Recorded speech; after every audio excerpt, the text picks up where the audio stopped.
over the course of this weekend, we're going to have some very successful top leaders give you a 5-minute mini seminar. So the first one that we're going to have come up is a person that's been a friend of mine for a long time. He's been very successful for a long period of time, about the same length of time as I've been involved in the profession. He's been involved in the profession. We've shared the stage many times. I've learned a lot from him. We've learned a lot together. We've traveled the world together. Please give it up for my friend, Mr. Randy Schroeder. Come on up.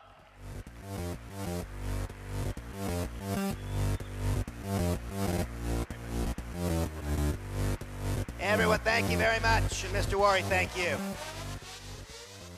I could spend my time simply edifying and congratulating all that has taken place so far, especially Eric. Congratulations for bringing together an industry. It's an extraordinary service. But I contemplate what would I like to have learned when I first walked in the doors to a function like this. And I remembered yesterday. It was February 1st of 1990 when I first walked in a function like this one.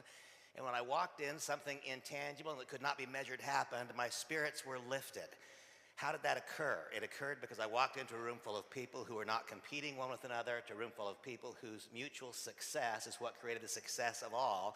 I walked in a room yesterday and my spirits were lifted, and it brought to mind again why it is that I fell in love with this industry back that day, February 1st of 1990, and why I believed then and I believe today that the fundamental principles governing this great industry, direct selling, network marketing, are in fact superior to those that govern conventional business.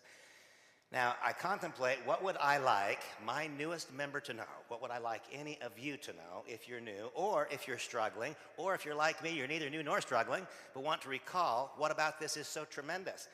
And I thought perhaps the greatest value that I could add was to describe to you very, very quickly the 4 biggest mistakes that I've made in this industry. Why? Because it does me no harm to recall them. That puts me a step further away from making that mistake again. And second, because just perhaps one person can likewise avoid it. Nathan yesterday said, the truth is the truth and it's good enough. Today I've learned that lesson. It's emblazoned upon me. Today the truth is in fact the truth and it is good enough. That wasn't true when I walked in the door. When I walked in the door February 1st, 1990, I didn't know it, other people did, but basically I was a walking character defect. And when you pour a bunch of money on a walking character defect, it just gets worse. But what occurred was I was introduced once by a well-intended person who said, this is Randy Schroeder. He's a new X-diamond in our business and he's earning X. Well, what he said was about 3 times my income. And you know what? There's something with me, maybe not with you, but there's something about a lack of truth. The first time something is said that is not specifically and exactly and rigorously true takes my breath away. But I didn't stop it. I didn't say, no, that's not so. I didn't tell the lie, but I became complicit in it by not stopping it at that moment. The second time it was said, it didn't feel quite as bad. You know what? It wasn't too long before I said it. The first mistake that I made was being less than truthful, not less than truthful, telling a lie about the amount of money that I was making in the business. People joined the business based upon a lie. There was a long, long time when people would say, not Randy Schroeder, don't join him. He doesn't tell the truth. It took a long time to overcome that. It was painful. Today, I tell the truth, not to avoid pain, but on the opposite side, I want to be more happy more of the time. And I've discovered the only way to be more happy more of the time is to live a life of transparency and to tell the truth. The truth is good enough and it works. It works here and works in all parts of our lives.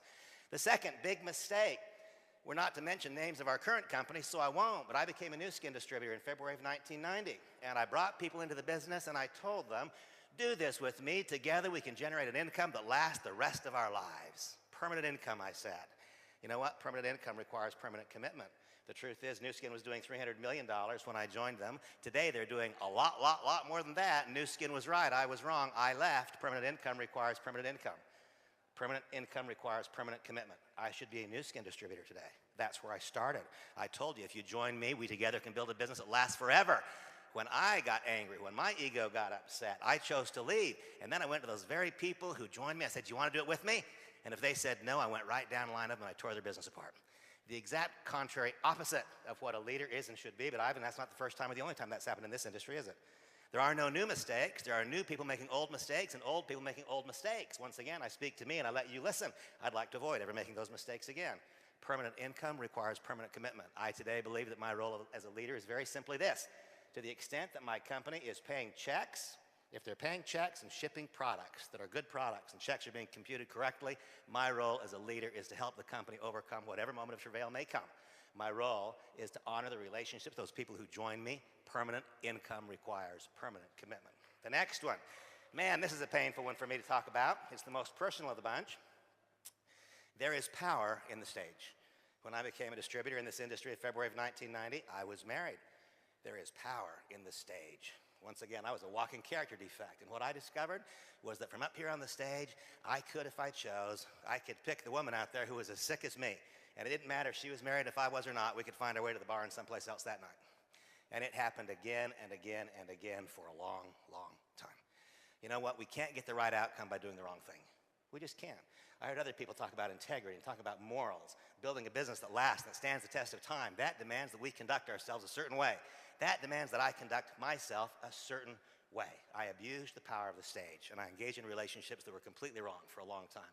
Now, today, the water's safe with me, but you know what? It took an awful long time before people would say, oh, no, don't get involved with Randy Schroeder. He's just going to leave the company. He doesn't tell the truth, and watch out for your wife or girlfriend.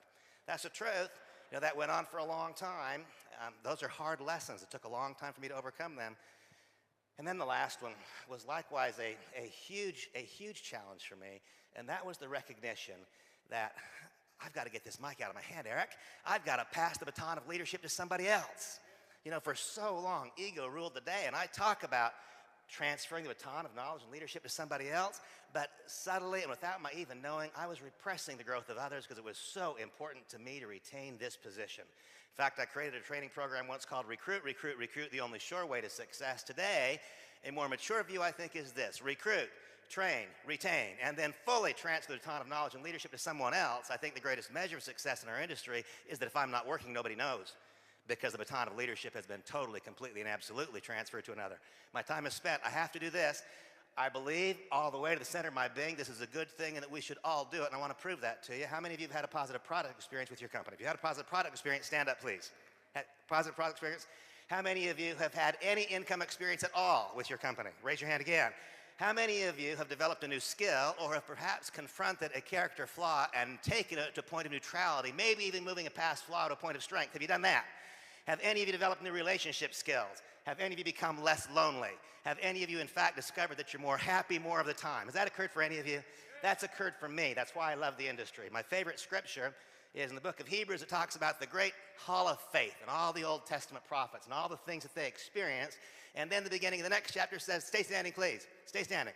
The next chapter says, therefore, my friends, being surrounded by so great a cloud of witnesses, let us then keep our eyes fixed upon Jesus, the Christian God, easily avoiding those snares of sin that are placed before us, and run with endurance this race. Well, I would convert that to this moment. All those of you who are wondering, how deeply can you be committed? How much can you be involved?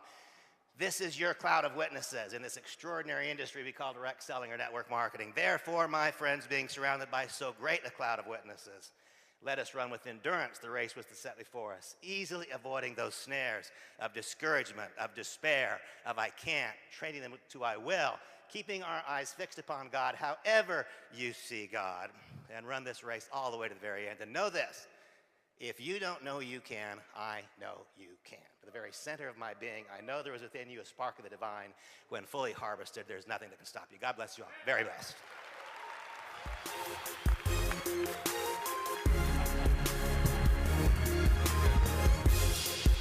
Wow. He just did 2 hours and 5 minutes. Some speakers would stretch that. Actually, if we just slowed the tape down, it would be about an hour. Something like that. Pretty good, huh? Some powerful stuff, some good lessons for leadership there. Some amazing, candid honesty. I appreciate you for being that vulnerable to share the mistakes that many leaders experience. Thank you for doing that.